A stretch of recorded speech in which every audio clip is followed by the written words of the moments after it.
नमस्कार। नेपाल अब अमेरिका और यूरोप को जवाब देना सीख गया है। यूरोप में ब्रिटेन, फ्रांस आदि देशों को।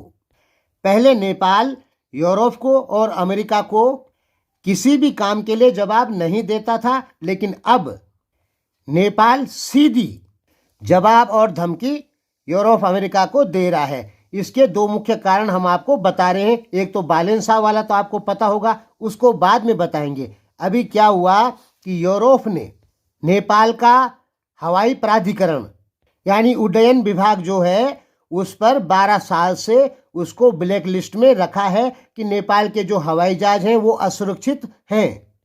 नेपाल पिछले 12 साल से कह रहा है कि भाई हमें काली सूची से हटाओ, लेकिन यूरोप नहीं हटा रहा है।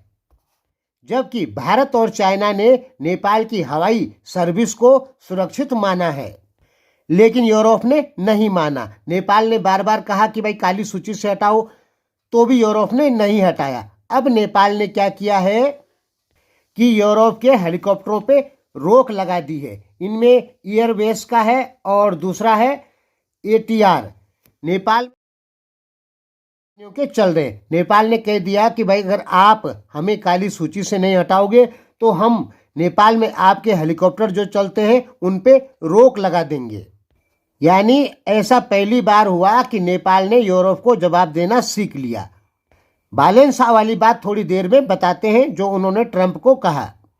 आपको ये अच्छे से पता होना चाहिए कि सुगौली संधि के बाद नेपाल ने वही किया जो अंग्रेजों ने कहा, और सेकेंड वर्ल्ड वार में 2.5 लाख नेपाली चले गए यूरोप अंग्रेजों के लिए जान देने। देखिए कितने शर्म की बात है नेपालियों के लिए कि नेपाल से सुगौली संधि में कुछ हिस्सा 60,000 स्क्वायर किलोमीटर अंग्रेजों ने ले लिया। उसके बाद भी नेपाली लोग अंग्रेजों के लिए जान देते रहे।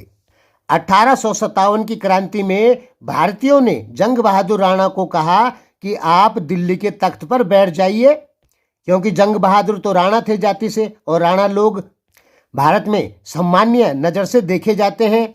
और जंग बहादुर राणा को जो उनका वंश है राजस्थानी वंश बताया जाता है। तो 1857 की लड़ाई में जब सिपाही विद्रोह हुआ उस समय जंग बहादुर राणा को भारतीयों ने कहा कि आप हमारे साथ से अंग्रेजों के खिलाफ लड़िए। फिर भी जंग बहादुर राणा अंग्रेजों की तरफ से भारत से लड़े। यानी हिस्ट्री में क्लियर हो गया कि नेपालियों ने अंग्रेजों के लिए जान दी है।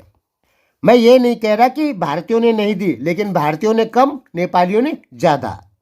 और ये सिलसिला सन 2000 तक चला कि नेपाल कभी यूरोप या अमेरिका को जवाब देने की ताकत नहीं रखा।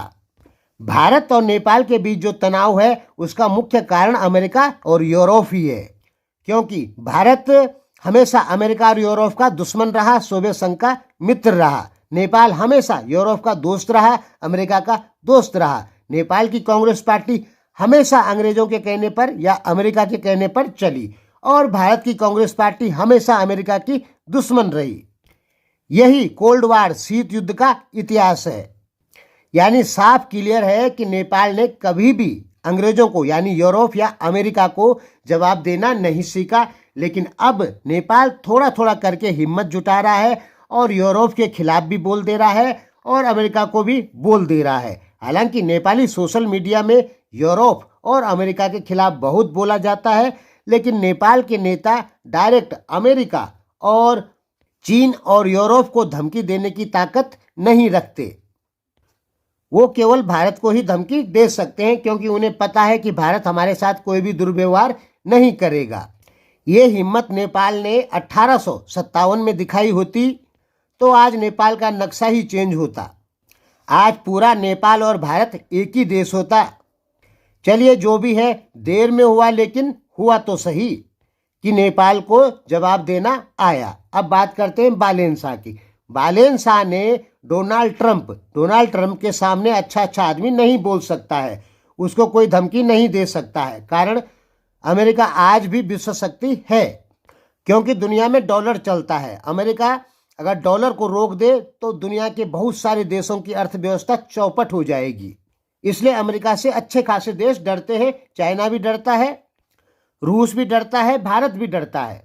इसीलिए तो आपने देखा होगा कि रूस अमेरिका से संबंध सुधारने की पूरी कोशिश कर रहा है और डोनाल्ड ट्रंप के साथ में मित्रता से बात कर रहा है, क्योंकि लड़ाई सैनिक शक्ति की नहीं, आर्थिक ताकत की लड़ाई है। अमेरिका से कोई भी देश दुश्मनी लेगा, उस देश की अर्थव्यवस्था को नुकसान होगा। जो भी हो, डोनाल्ड ट्रंप को कोई जवाब नहीं दे सकता। लेकिन बालेन शाह ने फेसबुक के माध्यम से डोनाल्ड ट्रंप को संदेश भेजा है कि प्रिय डोनाल्ड ट्रंप, नेपाल अमेरिका से अच्छा देश है। आपने हमें एहसास दिलाया कि नेपाल गरीब देश है, लेकिन नेपाल गरीब देश भी है तो भी अमेरिका से अच्छा है। नेपाल गरीब देश इसलिए है, बालेन शाह ने कहा, कि नेपाल के लोग विदेशों में चले जाते हैं। बालेन शाह ने कहा कि अमेरिका तुम भी गरीब देश हो, क्योंकि तुम्हारे यहाँ के नागरिक अमेरिका को नहीं बनाए, सब विदेशी लोग ही बनाए। इस टाइप का एक मैसेज भेजा डोनाल्ड ट्रंप के लिए। हुआ क्या था कि डोनाल्ड ट्रंप ने नेपाल को जो सहायता दी जाती है, मजबूत लोकतंत्र के लिए $2 करोड़ और जैविक विविधता के लिए $1,90,00,000, ये जो सहायता है ये रोक दी। डोनाल्ड ट्रंप ने कहा कि ये पैसा नेपाल में जाता है और सब इसकी ठगी हो जाती है, यानी ये पैसा सही काम पे नहीं लगता बल्कि आपस में मिलके लोग खा जाते हैं। हालांकि डोनाल्ड ट्रंप ने ये बिल्कुल सही बात कही। नेपाल में कोई भी विदेशी ऐड आती है तो नेपाली नेता लोग उस पैसे का घपला कर देते हैं। तो डोनाल्ड ट्रंप ने ये सहायता रोक दी और नेपालियों को ठग बता दिया कि हम जो सहायता देते हैं वो नेपाली लोग ठग लेते हैं, यानी उस काम पर नहीं लगाते, ये कहा डोनाल्ड ट्रंप ने। तो इसी का जवाब देते हुए बालेन शाह ने डोनाल्ड ट्रंप को मैसेज किया फेसबुक के माध्यम से। ध्यान में रखना, नेपाल में जो एमसीसी परियोजना चल रही है उस पर भी डोनाल्ड ट्रंप रोक लगा सकते हैं, और वो सहायता 50 + 20 यानी 70 अरब रुपए की सहायता है वो टोटल। अगर उस पर रोक लगी तो नेपाल को भारी नुकसान होंगे, क्योंकि नेपाल की जीडीपी का 2-3% पैसा है वो। नेपाल की जीडीपी केवल 54-55 खरब है, वो 90 अरब रुपए रोक लग जाएंगे तो नेपाल को बहुत नुकसान होगा। भले ही नेपाली लोग कहेंगे कि हमें कोई नुकसान नहीं होगा, लेकिन सच्चाई यही है कि नेपाल को भारी नुकसान होंगे अगर एमसीसी के पैसे पे रोक लगी तो। देखिए, मेरा मानना है कि नेपाल को पहले से ही 200 साल पहले से ही अंग्रेजों का साथ नहीं देना चाहिए था। कितने शर्म की बात है, वो नेपाल जिससे भारत का हजारों साल से पुराना रिश्ता है, उसी नेपाल के सैनिकों ने 1857 में भारत में घुस के भारतीयों का कत्लेआम किया। क्यों किया? जंग बहादुर राणा ने नेपाल के राज्य में अपनी सत्ता बचाने के लिए ऐसा किया। अगर उसी समय जंग बहादुर राणा अंग्रेजों का साथ न देके भारतीयों का साथ देते तो आज नेपाल और भारत एक ही देश होता। जंग बहादुर राणा को उस समय भारत का बादशाह घोषित कर दिया जाता। लेकिन नेपाल के इतिहास की ये सबसे बड़ी भूल थी जंग बहादुर राणा की। हालांकि एक प्रकार से ये अच्छा भी हुआ। अब इसमें दो पहलू हैं, एक प्रकार से तो खराब हुआ कि नेपाल ने अंग्रेजों का साथ दिया, और एक तरफ से अच्छा हुआ। अच्छा कैसे हुआ? अच्छा ऐसे हुआ कि भारत में मुगल सल्तनत जो थी वो पूरी तरीके से समाप्त हो गई। धन्यवाद।